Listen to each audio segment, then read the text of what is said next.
Everybody asking how we doing, say we good. Don't need no one to tell me how to live just like they would. It ain't their business, but they in it, I don't know why. Revolved around my life after I found another.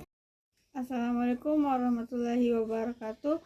Perkenalkan, nama saya Nur Marani S. dari Prodi Bahasa Indonesia, Fakultas Keguruan dan Ilmu Pendidikan, Universitas Muhammadiyah Sidang Rapang, dengan NIM 09105802222030. Di sini saya akan menjelaskan konsep teks, konsep koteks, konsep konteks, dan contoh dalam kehidupan sehari-hari. Yang pertama, konsep teks. Konsep teks dalam bahasa Indonesia merupakan rangkaian kalimat yang memiliki struktur tertentu dan bisa disusun secara lisan maupun tulisan. Teks merupakan esensi yang memiliki wujud atau tampilan sebagai bahasa. Maksudnya adalah teks merupakan bahasa yang tercipta melalui pembentukan wacana. Kemudian teks dalam kehidupan sehari-hari. Teks dapat memiliki berbagai jenis seperti teks prosedur, teks argumentasi, deskripsi, eksposisi, dan lainnya. Teks juga dapat digunakan sebagai salah satu jenis penyampaian komunikasi di mana isi dalam suatu teks berkaitan dengan konten dari teks tersebut atau pesan yang disampaikan dalam bentuk bahasa dalam teks.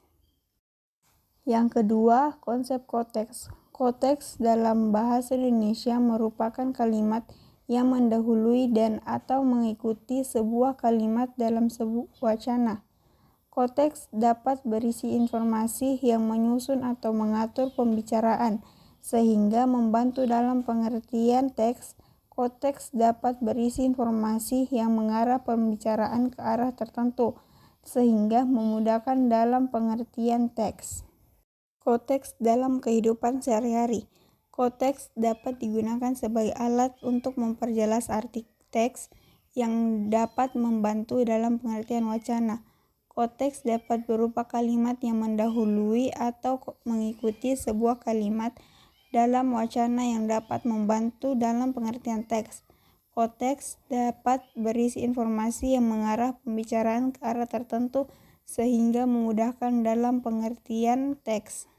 Yang ketiga, konsep konteks. Konteks wacana dalam bahasa Indonesia merupakan unsur yang sangat penting dalam analisis wacana.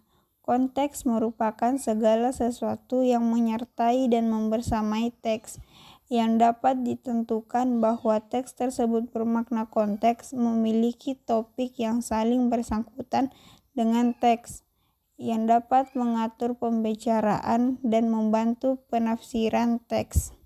Konteks dalam kehidupan sehari-hari. Konteks dapat berupa kondisi, situasi, atau informasi yang mengarah pembicaraan ke arah tertentu dalam analisis wacana. Konteks dapat digunakan untuk menjelaskan bagaimana teks berkaitan dengan situasi atau informasi yang lain. Contohnya, konteks wacana juga dapat mempengaruhi pemahaman terhadap pesan yang dituju dalam komunikasi pribadi. Misalnya, jika Anda menerima pesan yang bertuliskan "Ayo bimbingan", Anda akan mengerti pesan yang dituju. Berbeda jika Anda sedang berkuliah atau berkuliah lain. Itulah tadi materi yang bisa saya sampaikan. Assalamualaikum warahmatullahi wabarakatuh.